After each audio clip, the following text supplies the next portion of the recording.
تاریخ میں آتا ہے کہ خلیفہ وقت کو اپنے بیٹے کی شادی کرنا تھی۔ اس نے پورے شہر میں انتہائی منفرد اعلان کروایا۔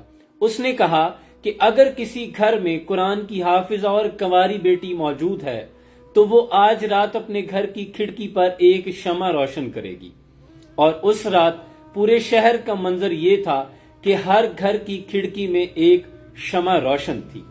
کس قدر حسین منظر ہوگا، لیکن اب فیصلہ کرنا مشکل ہو گیا کہ انتخاب کس کا کیا جائے۔ اس پر خلیفہ وقت نے دوبارہ اعلان کروایا کہ جس گھر میں کنواری اور حافظہ کے ساتھ ساتھ موتا امام مالک کی بھی حافظہ موجود ہے، وہ آج رات اپنے گھر کی کھڑکی میں ایک شمع روشن کرے۔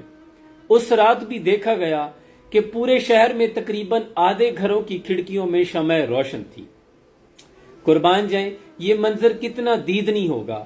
اور وہ شمع صرف روشنی کی نوید نہیں تھی، وہ اسلام کی ایک صبح روشن کی نوید سنا رہی تھی کہ تمام گھروں میں مسلمانوں کی نوجوان نسل آنے والے بچوں کی تعلیم و تربیت کے لیے بہترین مائیں اور بہترین تعلیم دی جا چکی ہے۔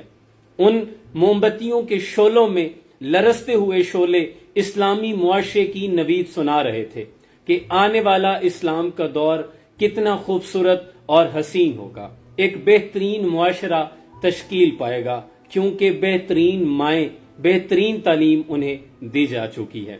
دیکھیں میری بہن، کبھی مسلمان عورتوں کا مقام یہ تھا کہ حضرت شفا بنت عبداللہ رضی اللہ تعالی عنہا اسلام کی پہلی پرائس اینڈ کوالٹی کنٹرول ہوتی ہیں۔ کبھی ام المومنین حضرت جویریہ رضی اللہ تعالی عنہا آپ اصحاب صفا کو سرجری پڑھایا کرتی ہیں۔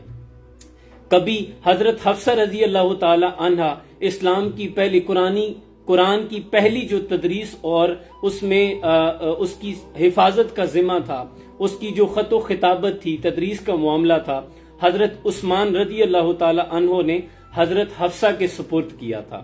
کبھی مسلمان کی بیٹی حضرت ام دردہ الصغریٰ آپ دمشق کی جامع مسجد میں احادیث پڑھایا کرتی تھی، اور آپ کے شاگردوں میں امام احمد بن حنبل رحمۃ اللہ علیہ شامل ہیں۔ کبھی مسلمان بیٹی کا معیار یہ تھا، لیکن صد افسوس آج اسے مارننگ شوز میں بیٹھ کر صرف ایک ویسٹ کلچر کے بارے میں تعلیم دی جاتی ہے اور ایک مائنڈ سیٹ دیا جاتا ہے کہ عورت کے شانہ بشانہ کھڑے ہو اور اپنے حق کا مطالبہ کرے، لیکن وہ اسلام کی حدود سے باہر نکلنا چاہتی ہے۔